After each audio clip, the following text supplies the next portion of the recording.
Magandang araw mga ka-aerial defense, may ibabahagi na naman ako sa inyo.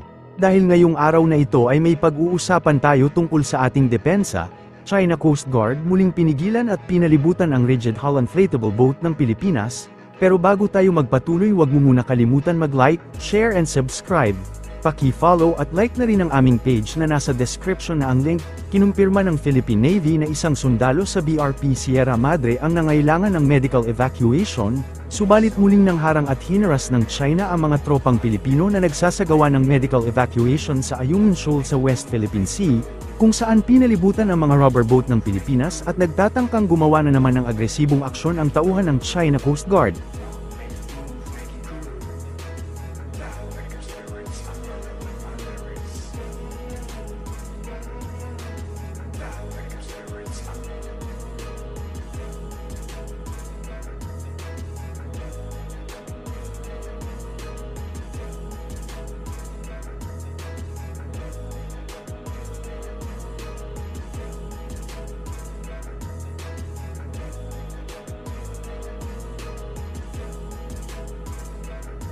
Sinabi ni Philippine Navy spokesperson for the West Philippine Sea, Rear Admiral Roy Vincent Trinidad, noong July 7 na isa sa mga sundalong nakabase sa Ayungin Shoal ang kinailangang agad na ilikas at isugod sa ospital.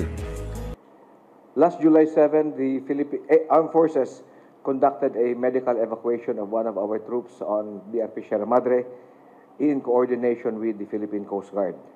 We would like to thank the Coast Guard for being part of the effort to ensure the safety and security of our people deployed on BRP Sierra Madre. Details of that we could get from the Philippine Coast Guard. Pero sir, sa monitoring po ninyo, sir, legit po to sir, ano pong nangyari? Sa monitoring po ng Navy, sir, may ano po? Meron tayo isang tropa na masamang pakiramdam who needed to be evacuated. This was undertaken by the Philippine Coast Guard in coordination with the Philippine Coast Guard under Western Command. Details of how it was conducted, we could check with the Coast Guard. We remain committed to ensure that our deployed personnel are safe and the welfare is looked after. Natuloy po yung evacuation po? Yes, yeah. He's now at Camp Recarte Station Hospital. Tumangging magbigay ng dagdag na detalye si Trinidad hinggil sa insidente ng panghaharang ng mga barko ng China sa naturang misyon. Ngunit binigyang diin na sa kabila nito ay naging matagumpay pa rin ang naturang medical evacuation. Kaugnay nito ay nagpahayag naman ng pasasalamat ang opisyal sa mga tauhan ng PCG na nanguna sa paglilikas sa nasabing sundalo. Nananatiling nawawala ang isang mangingisdang Pilipino matapos mabangga ng hindi pa nakikilalang barko ang kanyang bangka sa West Philippine Sea. Sinabi ng Philippine Coast Guard nitong Martes, ang Filipino fishing boat na FDCA John Robert, ay nabundol ng hindi pa nakikilalang sasakyang pandagat mga 62 nautical miles timog silangan sa Sampaloc Point sa Subic, Zambales noong 3 ng Hulyo, na naging sanhi ng paglubog nito. Ayon kay PCG spokesperson Rear Admiral Armand Balilo, sinabi ni Balilo na nakaligtas ang 47 anyos na si Robert matapos iligtas noong 6 ng Hulyo, ngunit ang kanyang kapatid na si Jose ay nananatiling nawawala. Inutusan ni PCG Commandant Admiral Ronnie Hale Gavan ang BRP Sindangan na hanapin ang nawawalang mangingisda. Ayon kay Senator Francis Tolentino, chairperson ng Senate Panel on Maritime and Admiralty Zones, ang barkong bumangga sa Filipino fishing boat ay may mga Chinese character umano na may label na Yang Fu. Ngunit hindi pa rin tiyak ang rehistro nito. Tanghali kung saan ang isang dambuhalang barko ng China, ang pangalan ay Yang Fu, ay binangga yung isang maliit na bangka ng ating mangingisda sa may area ng West Philippine Sea, malapit sa Bajo de Masinloc. Nasa akin yung coordinates, at dahil dito lumubog yung bangka at nawawala ang isang mangingisda na ang pangalan ay Jose Mondoñedo. Si Jose Mondoñedo ay huling nakitang palutang-lutang, ito yung pangalan niya, July 7, 2003 sa may West Philippine Sea. At ang pangalan ng barko na bumangga ay Yang Fu. Ito yung coordinates kung saan nangyari. At kagabi ay nagbigay ng update sa akin si Admiral Gavan, ang chief ng Philippine Coast Guard kung saan sinasabi niya at kinumpirma niya. Ito yung text niya. Good evening, sir. Hinahanap na po natin since July 7, sir.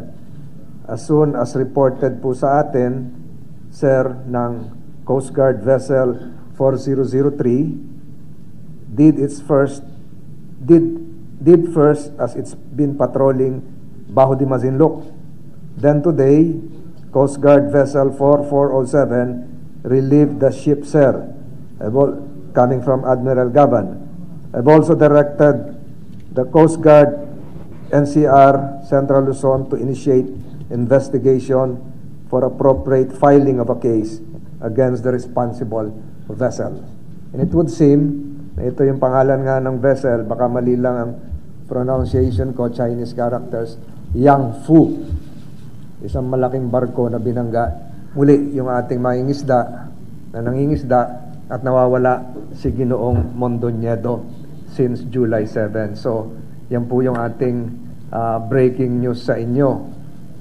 Kung matatandaan nyo, matagal-tagal na, meron din nangyaring insidente nito sa may Dalampasigan, malapit sa Pangasinan, kung saan meron tayong na-file na kaso at nag-report na rin po sa akin ng Department of Justice na kahit walang koordinasyon at tulong ang Marshall Islands, ay nasampahan na ng kaso yung isang barko. Kung matatandaan nyo, nag-hearing tayo mga ilang buwan na, matagal-tagal na yon, kung saan meron ding nasawi na mga mangingisda tayo. So ito, kumpirmado ito, July 7. Nais ko pong kunin ang pagkakataong ito para marinig nyo yung isang nag-report sa akin sa pangyayaring ito.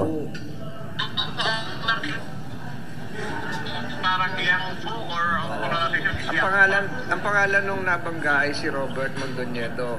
12:30 ng Robert at Jose yun. July 7.